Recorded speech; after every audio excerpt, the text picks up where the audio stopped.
Hello and welcome back to the Second Chance to Live channel here on YouTube. I'm happy to see that you decided to stop by to watch this video presentation. Thank you. In today's video presentation, I'd like to share an article that I wrote last week. I create video presentations of my articles because I found that individuals learn in different ways. Some individuals learn better through reading, while other individuals learn more effectively through listening and watching. That's why I create video presentations for individuals that learn better through listening and watching to provide the information. To read the article, I'll put my glasses back on and bring up the article. I want to thank you for your time. You are an important part of my process, and I always enjoy our times together. Here's the article: Traumatic Brain Injury, Limitations, and Hope. Hello and welcome back to Second Chance to Live, my friend. I'm happy to have you around my table. In October 2007, I wrote the article Traumatic Brain Injury and Limitations. The article would later be published in the September 2009 quarterly edition of Synapse, the official journal of the Brain Injury Associations of Australia. My encouragement to you, my friend, is that you stop focusing on what you can no longer do. Learn to use what you can do with what you have where you are. And I like quotes, and there's this quote that I need to keep in mind too. Do what you can with what you have where you are, by Theodore Roosevelt. Here's the article: Traumatic Brain Injury and Limitation. Hi, and welcome back to Second Chance to Live. I'm happy to see that you decided to stop by to visit with me. You are always welcome at my table. Through my martial arts training, I am learning various principles that have direct applications to living my life as a traumatic brain injury survivor. My balance has been affected by my brain injury. Consequently, I work on strengthening my legs and improving my balance. Nevertheless, I may never be able to effectively execute certain types of kicks. As a short and stocky man with arms and legs that are shorter than many of the other students at the martial arts school, I have problems when I interact or when I spar or grapple with individuals there at the school who are more gangly, longer arms and legs, and are heavier.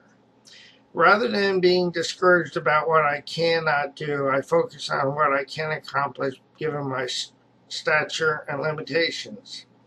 Several months ago, I asked my sensei how I could best spar and grapple with people who are taller and heavier than I am during class. He told me that I would have to learn through the experience of grappling taller and heavier people. My sensei stated a very simple but profound truth: what may work for me may not work for you. Although I heard what he was saying, I still wanted him to give me clarity. He again stated that I would have to learn through my experience. As I've continued to free grapple using technique and strength, I have learned how to use my stature and balance to work for me when working with taller and heavier opponents. I am definitely still learning. However, I have made significant gains because I have learned to use what I have been given. As an individual living with an invisible disability, I have had to learn to accept my limitations instead of fighting against them. And this is very key point.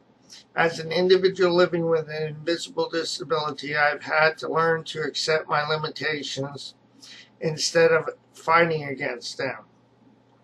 Through accepting my limitations, I have learned how to use those limitations to improve my skills, the skills that I've been given.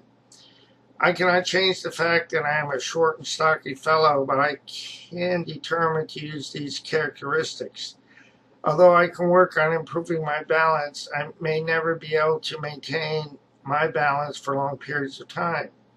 Through being a traumatic brain injury survivor, I have been presented with a set of circumstances that I'm unable to change. Nevertheless, I can learn how to use those circumstances and make them work for me. I can grow beyond those circumstances through learning how to use my limitations to succeed beyond what may appear to be taller and larger than life opponents or obstacles today. You may also be a traumatic brain injury survivor who has been presented with physical, mental, and emotional challenges. You may feel like a short and stocky person who has limited balance and ability.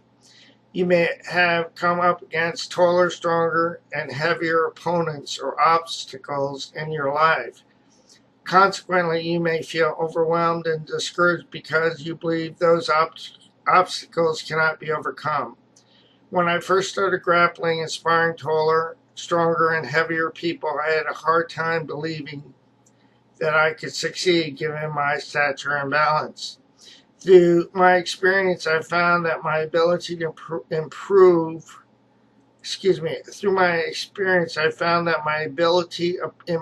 over time through my willingness to not give up on my learning process.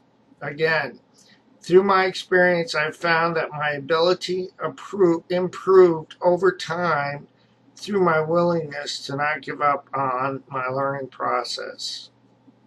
As my sensei shared with me, what works best for me may not work best for you. I will share with you. What works best for me may not work best for you given your specific type of brain injury and disability. Nevertheless, what I do know is that as we are willing to learn from our experience, we find out what works best for us. Because you and I were created to be empowered beings, not limited doings, we can excel in spite of our limitations. Our limitations and challenges no longer have to dictate to us. Instead, you and I can determine to explore and find what works best for us, regardless of our traumatic brain injury limitations or deficits. With determination and tenacity, we can learn how to use what we have been given in ways that work for us. In the process, we can live life. We can live the life we have imagined. And here's a quote that I like. If you advance confidently in the direction of your dreams and endeavor to live the life that you have imagined, you will meet with a success unexpected in common hours. That's by Henry David Thoreau. Again, as the first quote by Theodore Roosevelt stated, do what you can with what you have where you are. You don't have to be more than you are. I don't have to be more than I am, but we can learn how to use what we still do have. We can learn to channel our passions, our gifts, our talents, and our abilities in ways that work for us, for people who want what we have. So before I go, let me encourage you with this, as I need to remember, please do not give up on yourself, the loving God, or your process, because more will be revealed in time. The pieces of the puzzle will come together in the correct order and at the right time. I'll say so long for now. Have a great day, and God bless both you and your family. So long now.